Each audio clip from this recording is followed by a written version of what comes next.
کہ حضرت عیسیٰ علیہ السلام ایک دفعہ کسی ساتھی کے ساتھ سفر کر رہے اور ایک جگہ پہ آپ رکے اور بھوک لگی تو آپ نے 3 روٹیاں نکالی، 3 pieces of bread آپ نے نکالی، جس میں سے ایک آپ نے خود نوش فرمائی and the other you gave to your companion، وہ companion نے کھائی، اور تیسری آپ نے وہیں چھوڑ کے دریا کے کنارے چلے گئے پانی پینے کے لیے۔ جب آپ واپس آئے تو وہ تیسری روٹی نہیں تھی وہاں، تو آپ نے حضرت عیسیٰ علیہ السلام نے he asked his companion، آپ نے پوچھا بھائی وہ تیسری روٹی یہاں پڑی تھی وہ کدھر گئی ہے؟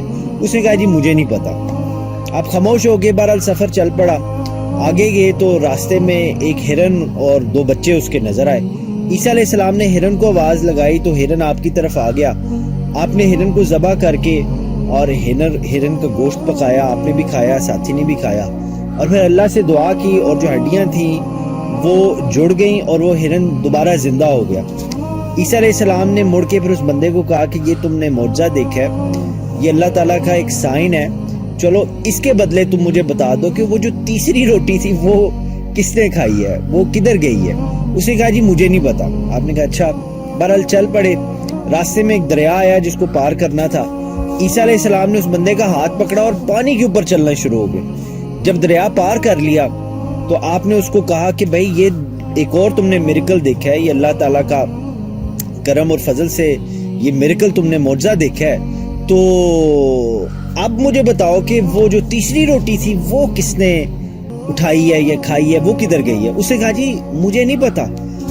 آپ نے کہا ٹھیک ہے، تھوڑا سا آگے گئے، ایک کھلے میدان میں پہنچے، مٹی کا تھوڑا سا وہ انبار سا لگا ہوا تھا، آپ نے اس کو ہاتھ لگایا، وہ سونا بن گئی۔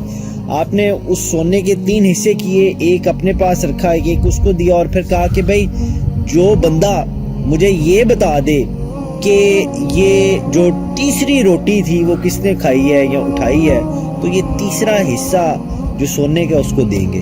تو فوری طور پہ اس بندے نے کہا حضرت میں نے کھائی ہے۔ تو آپ نے کہا لو یہ تیسرا لے لو، بلکہ ایسے کرو یہ میرا حصہ بھی لے لو۔ تو سارے کا سارا جو سونا تھا وہ آپ نے اس کو دے دیا اور حضرت عیسیٰ علیہ السلام چلے گئے۔ پیچھے سے وہ بندہ بھی اپنے سفر پہ نکل پڑا، راستے میں گیا تو ڈاکوؤں نے اس کو لوٹ لیا۔ وہ 3 ڈاکو تھے، ان کے ہاتھ اتنا سونا لگ گیا، انہوں نے اس بندے کو وہاں قتل کر دیا، مار دیا۔ اس کی لاش پڑی ہوئی تھی، جو اس کے پاس سامان اور سونا تھا وہ انہوں نے اٹھا لیا۔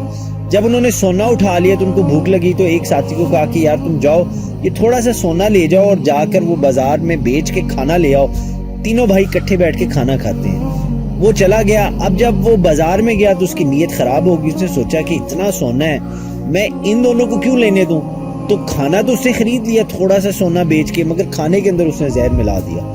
زہر ملا کے کھانا جب واپس لے کے آ رہا تھا تو 2 ساتھی جو پیچھے بیٹھے ہوئے تھے انہوں نے سوچا کہ یار ہمیں کیا ضرورت ہے کہ اس کے ساتھ اپنا یہ لوٹ، اپنا یہ سونا گولڈ جو ہے why should we share it with him، اس کو ہم مار دیتے ہیں۔ جب وہ کھانا لے کے آیا تو ان دونوں نے مل کے اس کو مار دیا، اس کی لاش وہیں پڑی ہوئی اور سارا سونا وہیں پڑا ہوا۔